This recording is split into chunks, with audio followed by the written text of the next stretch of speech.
Noida police ने किया फर्जी कॉल सेंटर का किया खुलासा। नायका, मंत्रा और कई ई कॉमर्स साइट के नाम पर ठगी कर रहे 16 लड़के और 5 लड़कियों को किया गिरफ्तार। फर्जी सर्टिफिकेट तैयार कर कस्टमर के साथ करते थे ठगी। नोएडा के सेक्टर 63 थाना पुलिस ने 12 डेस्कटॉप, 12 लैपटॉप, 28 मोबाइल बरामद किया। ठगी की ये कहानी किसी भी फिल्म की स्क्रिप्ट को मात दे सकती है। आप ध्यान से सुनिए कि किस तरह ठगों ने सीबीआई का अधिकारी बनकर लखनऊ के सबसे बड़े सरकारी हॉस्पिटल SGPGI की senior doctor professor Ruchika Tandon के साथ महाठगी की। प्रोफेसर टंडन को फोन आया कि ट्राई से बोल रहे हैं, आपके सब नंबर ब्लॉक किए जा रहे हैं, सीबीआई आपसे बात करेगी। एक फोन आता है वीडियो कॉल भी, जिसमें सीबीआई बताकर प्रोफेसर टंडन को डिजिटल अरेस्ट किया जाता है। एक फर्जी अदालत बैठती है जिसमें जज भी रहता है, प्रॉपर केस की तरह सुनवाई करते हैं। फिर 2.81 करोड़ डॉक्टर से अकाउंट से इन ठगों ने ट्रांसफर भी करवा लिया। कुछ कॉल्स आ रहे थे बहुत इस टाइप के कुछ समय से, तो उन्होंने कहा कि नहीं, ये तो केस कि शायद किसी ने आपको फंसाया होगा, तो इस तरीके के कॉल्स तो लेकिन आए ही हैं, और फिर आप अपने हमारे एक IPS ऑफिसर हैं, इनसे बात कर लीजिए।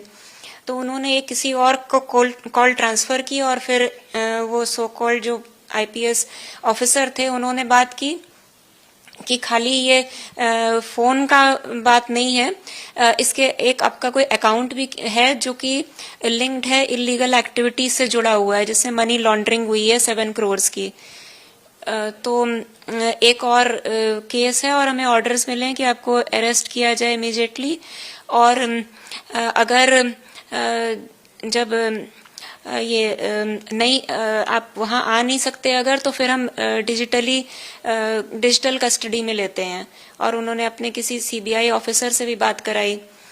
फिर वो 7 डेज तक, और ये कहा कि आप इसको किसी को बता नहीं सकते हैं क्योंकि ये मैटर ऑफ नेशनल इम्पोर्टेंस है, इसको आप कुछ सीक्रेट को किसी को शेयर नहीं करना, वो शेयर करने की भी जेल है 3 to 5 years की, और उसमें आप सस्पेक्ट हो तो आपका केस चलेगा। फिर उन्होंने सारा कुछ मतलब 7 डेज के अंदर उन्होंने अपना पूरा केस चलाया कोर्ट में, और जज भी थे उसमें, जज, IPS ऑफिसर, सीबीआई सब कुछ बन के जो भी, और एक नया फोन खरीदवा के कि व्हाट्सएप कॉल और स्काइपी के जरिए उस पर कनेक्टेड रखा फॉर 7 days, 6 to 7 days। और फिर कहा कि आपको वेरिफिकेशन के लिए अपना सारा जो भी अकाउंट्स में पैसा है सब डिक्लेयर करना है और उसको सरकारी अकाउंट्स में ट्रांसफर करना है। उसका अगर वेरिफिकेशन हो जाता है और अगर ये पता चलता है कि उसमें कुछ आपने नहीं किया है, कुछ मनी लॉन्ड्रिंग, तो फिर वो रिटर्न होगा, नहीं तो अगर कुछ भी गड़बड़ पाई गई तो वो नहीं मिलेगा वो पैसा। तो बैंक से भेजा और फिर वो ट्रांसफर किया उसमें। जब आप इस टाइप से जुड़ती थी तो क्या वहाँ पे जज और ये सब कुछ फर्जी तरीके से वहाँ बैठे दिखते थे आपको उसमें?